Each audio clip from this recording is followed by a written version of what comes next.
දවස ගෙවී ගියේ ඉතාමත් සෙමිනි.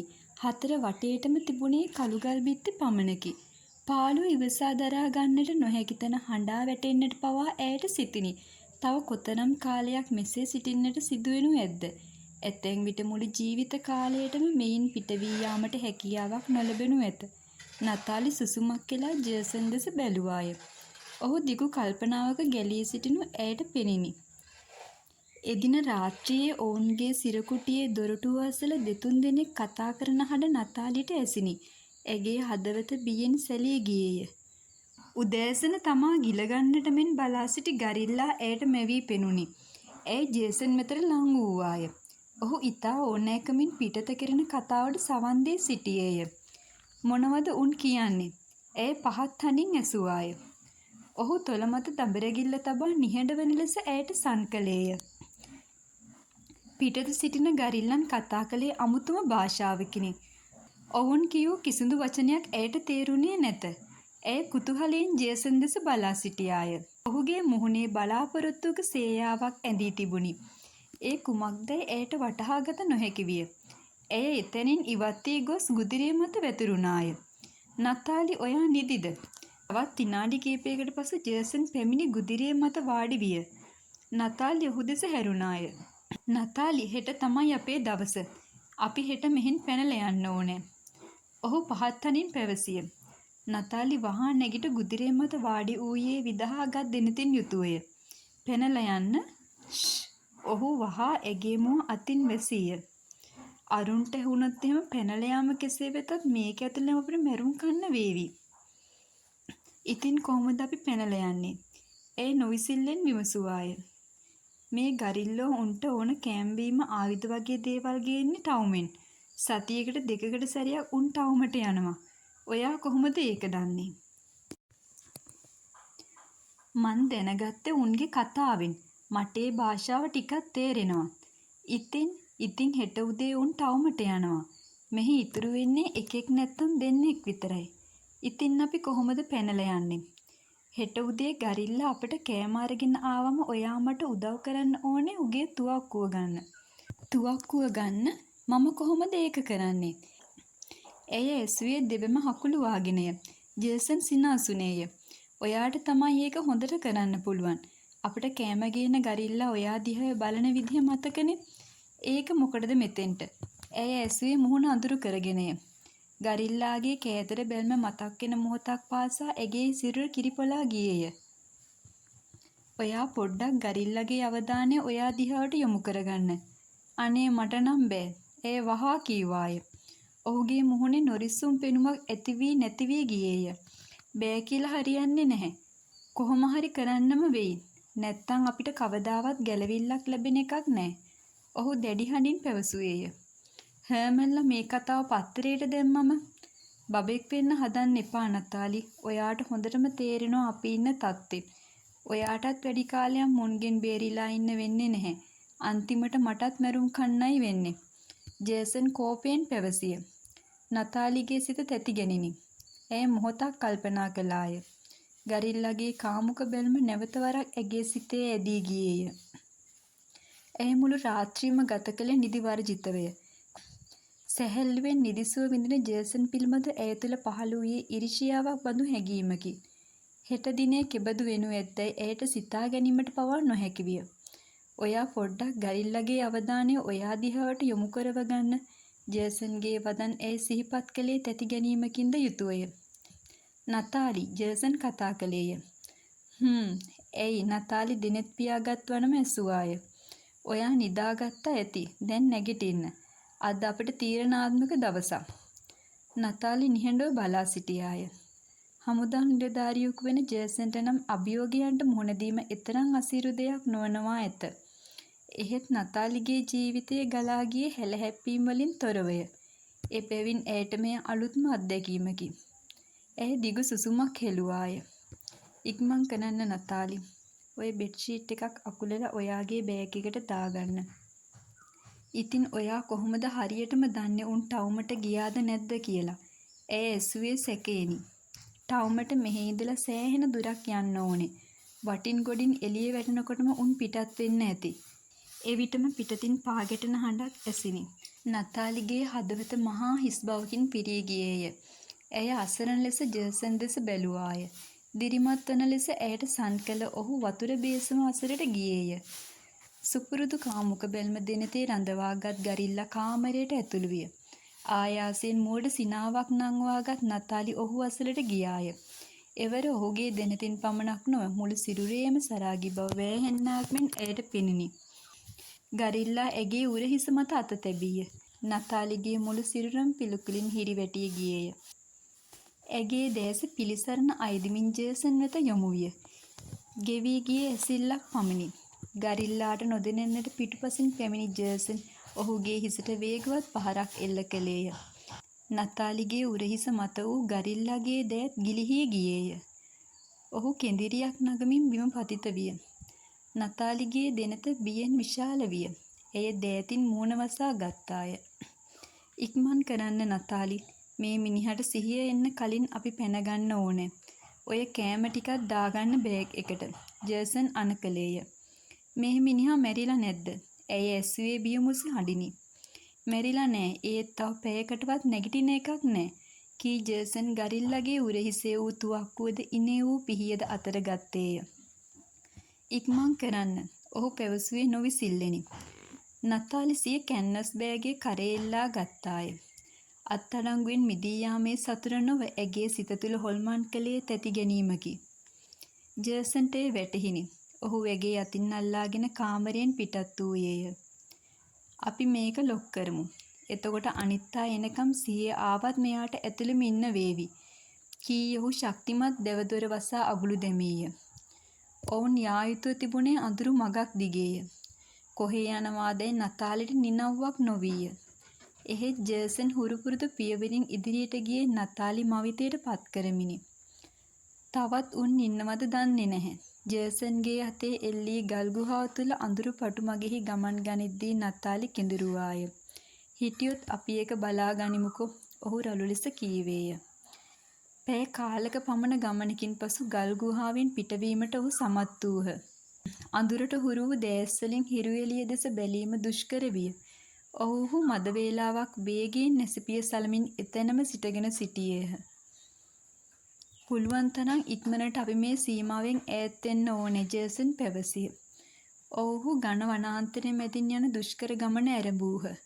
ජේසන් තුවක්කුවද කරේ එල්ලාගෙන නියම හමුදා නිලධාරියෙකු ලෙසින් ගමන් කළේය. ඔවුන් ත්‍රාණපකාරයන් වශයෙන් අල්ලාගත් දින පැමිණියේ කෙසේදැයි සිතන්නට නොහැකි තරමට නතාලිට ගමන දුෂ්කර විය.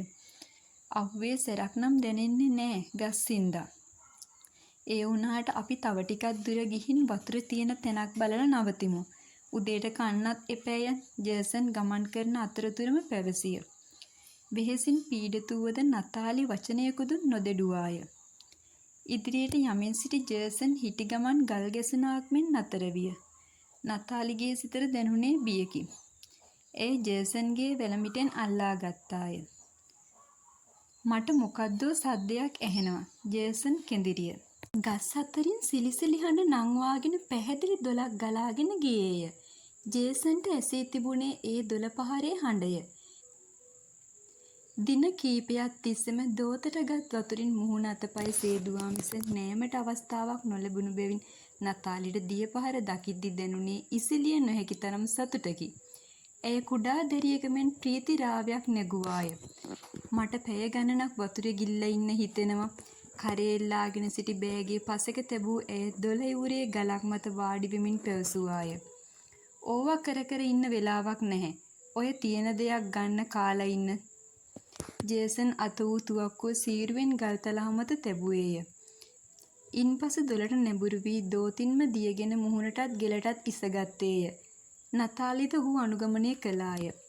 කොච්චර මහන්සි වුණත් අපි අද පුළුවන් තරම් දුර යන්න ඕනේ. ජේසන් පාන් කැබැල්ලා සපමින් ඈත බලාගෙන පැවසිය. නතාලි දැනටම වෙහෙසටපත් වී සිටියාය. එහෙත් කෙසේ හෝ ඇරඹූ ගමන යා යුතුයමය. ඇය දිගු සුසුමක් හෙළුවාය. ජේසන් වහා හිස හරවා ඒ දෙස බැලීය. "ඇයි නතාලි? අපිට කැලේ අතරමං වෙන්න වෙයිද දන්නේ නැහැ ජේසන්. අනිත් එක කොච්චර නපුරු සත්තු ඇද්ද මේ කැලේ. ඇය පැවසුවේ බියෙනි. බය වෙන්න එපා. අපට පාර හොයාගන්න පුළුවන්.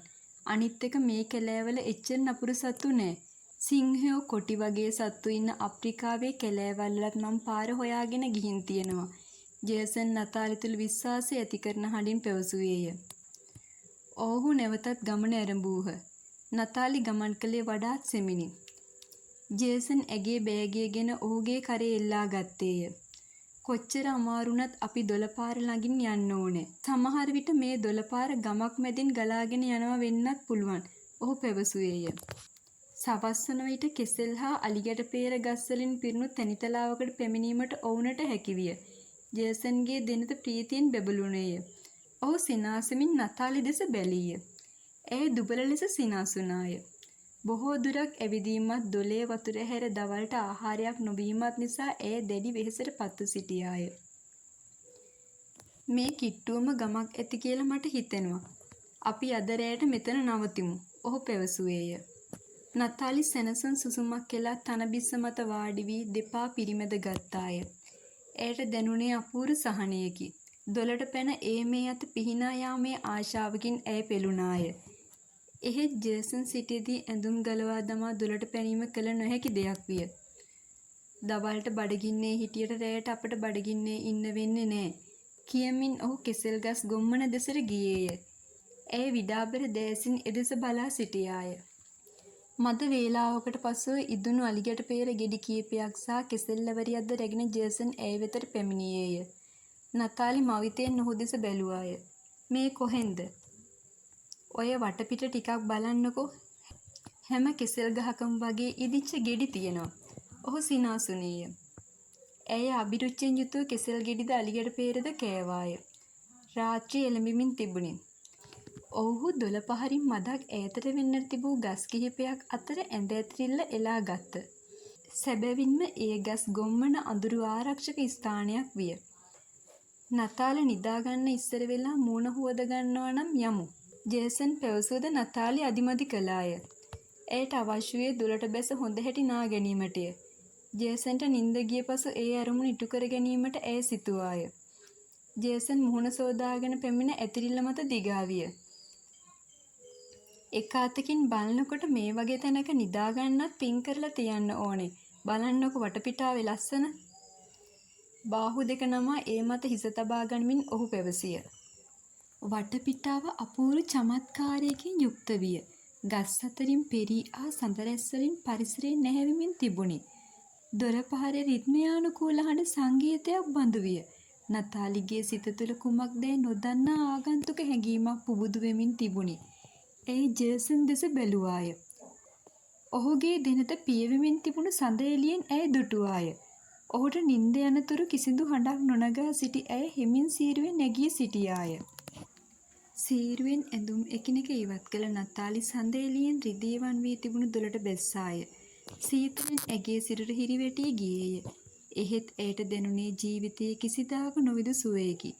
ඇය ඒ සුවයේ ගැලමින් ඒ මේ අත පීනා ගියේ සැහැල්ලුවෙනි. නතාලි දොළ ඉවුරෙන් නැගුණු කටහඬින් ඇය තැති ගත්තාය. ජේසන් ඉනට අත් දෙක තබාගෙන කෝපයෙන් ඇය දෙස බලා සිටිනු ඇයට පෙනුනි. ඇයට දැනුනේ දැඩි ලැජ්ජාවක් හා බියකි. නතාලි මේක සෙල්ලමක් කියලා හිතුවද? ඔහු ඇසුවේ වේගයෙනි. අපි මේ කරන්නේ ජීවිතයයි මරණයයි අතර සටනක්. අරුන්ට කැලේ හැම ගහකොළන්ම හොඳට හුරුයි. උන් කොහේ ඉඳලා මතුවේද කියලා අපි දන්නවද? ක්‍රියාවෙහි බරපතලකම ඇයට වැටහුණේ එවිටය. ඇය දොළ ඉවුර අද්දරට පිහිනා ආවාය. එහෙත් ඇගේ නූල් පොටක් තරම්වත් නැතුව ඔහු අවියසට ඒමට පැකිලුණාය. දොලේ ඇය සිටි තැනට මදක් එහෙන් ගස් නිසා සඳේලිය මුවා වූ තැනක් තිබුණි. එතනින් ගොඩ වෙන්නට සිතූ ඇය එදෙසට පිහිනන්නට තැත් කළාය. එහෙත් ජේසන්ගේ අතෙහි දඬු අඬුවක් වැනි ඩහණයට ඇගේ සුරත හසු විය. ඔහු බෝනික්කක ඔසවන්නාක් මෙන් ඇය ඔසවා දොලෙන් පිටතට ගත්තේය. ඔහුගේ ගිනි පුළඟු විසිරෙන්නාක් බඳු දෙනෙතට හසුවන්නට බියෙන් ඇය බිම බලා ගත්තාය. මීට පස්සේ එහෙම මට කතා නොකර යන්නේ නෑ කිසිම තැනකට. ඔහු ආඥාවක හඬින් පැවසිය. ඔයාට ඔච්චර කේන්ති ගන්න දෙයක් උනේ නෑනේ. මට පොඩ්ඩක් ඇඟ හොදගන්න හිතුණා. ඉතින් මං ගියා. ඒත් එතනුවාය. මීට පස්සේ යන්න එපා කියලායි මම කියන්නේ. දැන් එන්න ගිහිල්ලා නිදාගන්න. ජේසන් එවර තරමක නිවුණු හඬින් පවසමින් ඇය දෙස ඕනෑකමින් බැලීය. කිරිගරුඬෙන් නෙළන ලද වීනස් ප්‍රතිමාවක් මෙන් ඇය හිටිවනම හිටගෙන සිටියාය. ඇගේ සිරුර පුරා විසිරී තිබුණු දියබිඳු සඳ එළිය වැටී දිලිසෙමින් තිබුණි. ඇගේ සිරුරේ හැම කෝමල රේඛාවම ඔහුට දැකගත හැකි විය. සෙමින් ඇය සමීපයට ගිය ඔහු ඇගේ උරහිස මත අත තැබුවේය.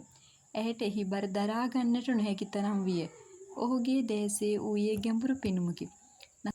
නතාලිගේ සිරුර ගැහෙන්නට ඌයේ සීතල නිසා නොවේ. ඔහුගේ පහස ඉල්ලමින් ඇගේ සිරුර නොවිසිලිමත් වනු ඇයට දැනිනි. නතාලි, ඔහු සිහින් හඬින් කුඳුලේය. එහෙත් ඒ හඬෙහි ගැබ්බර තිබූ අනුරාගී බව ඇයට හැඳිනගත හැකි විය. ඇය ආරාධනාත්මක දැසින් ඔහු දෙස බැලුවාය. ජේසන් ඇය දෑතට ඔසවාගෙන ඔවුන්ගේ රාත්‍රී යහන වූ ඇඳ ඇතිරිල්ල වෙතට ගියේය. සිතකය ගවේෂණය කරන ඔහුගේ ඇඟිලි තුරින් නොවිසිලිමත් බව ඇයට දැනිනි. ඇගේ සියලුම ඉඳුරන් පිබිදීගෙන ආවේය. ඔහුගේ දෙතොල්ද සිරුරේ දුනුසුම් පහස ඇගේ සිරුරේ හැමතැනම දැනෙන්නට විය. ඇය කිටි කිටියේ හොට තුරුළු වූවාය. දොළ පහර ගලා යන ගීතවත් රිද්මයක්ද නිශාචර සතුන්ගේ නාදයේද සුළඟින් සසල වෙන ගහකොළවල සරසර හඬද තව බොහෝ වේලාවක් යනතුරුම ඔවුනට ඇසුනේ නැත. තමා පාට පාට ලෝක සැහැල්ලුවෙන් පාව යනු ඇයට දැනිනි. ඇය පියවිලුවට පිවිසියේ ජේසන් ඇය සමීපෙන් ඈත් වූ මොහොතේය. ලෝකයේ තවමත් ජීවත් වන බව ඇයට දැනුනේ ඒ මොහොතේය. මට සමා වෙන්න නතාලි, ඔහු තොල් මැතිරිය. ඔයා බඳින්න ඉන්න කෙනෙක් කියලා මට මතක් වුණේ නැහැ. ඇය දිගු සුසුමක් හෙළුවාය. ත්‍රස්තවාදීන් අතරපත් වූ මොහොතේ සිට මේ වනතුරුම ඇයට මැල්කම් සිහිපත් වූයේ නැත. ඇගේ සිත කෙමෙන් කෙමෙන් ජේසන් වෙත ඇදී යමින් පැවතුණි. ඇය කළුවරේ වමත වෙදගිල්ලේ වූ විවාහ ගිවිස ගැනීමේ මුදුව අතගා බැලුවාය. දැන් ඇය සිතින් පමණක් නොව ගතින්ද ජේසන්ට සමීප වී අවසානය. එහෙත් ඇය කවදා හෝ බිරිය වී යුත්තේ මැල්කම්ගේය. නතාලිට සිහින් හඬින් නිකිබිදිනි. ඇගේ ඉකිබිදුම ඇසුණු ජේසන් වහා ඇය වෙත හැරුණේය. "ඇයි නතාලි, මුකුත් නෑ." ඇය ජේසන්ගේ ලය මත හිස හොවා ගනිමින් කෙඳිරුවාය. "මට තේරෙනවා නතාලි, අපි දෙන්නම් මේ වගේ තත්ත්වයකට පත්වෙන්න හිතුවේ නෑ. ඒත් මම දන්නේ නෑ මට මොනවා වුණාද කියලා." "ඕක ඔච්චර දුරට හිතන්න තරම් දෙයක් නෑ ජේසන්. අපි පොඩි ළමයි නෙමෙයිනේ." ඇය පැවසුවේ ඔහුගේ සිත සනසන අටියෙනි. "දැන් පොඩ්ඩක් නිදාගන්න බලන්න නතාලි. අපිට හෙට මොන දේවලට මූණ දෙන්න වෙයිද දන්නේ නෑ. අපි පුළුවන් තරම් ඉක්මනට මේ කෙලෙන් එළියට යන්න පාර හොයාගන්න ඕනේ." ඔහු ඇය තුරුළු කරගනිමින් කීවේය.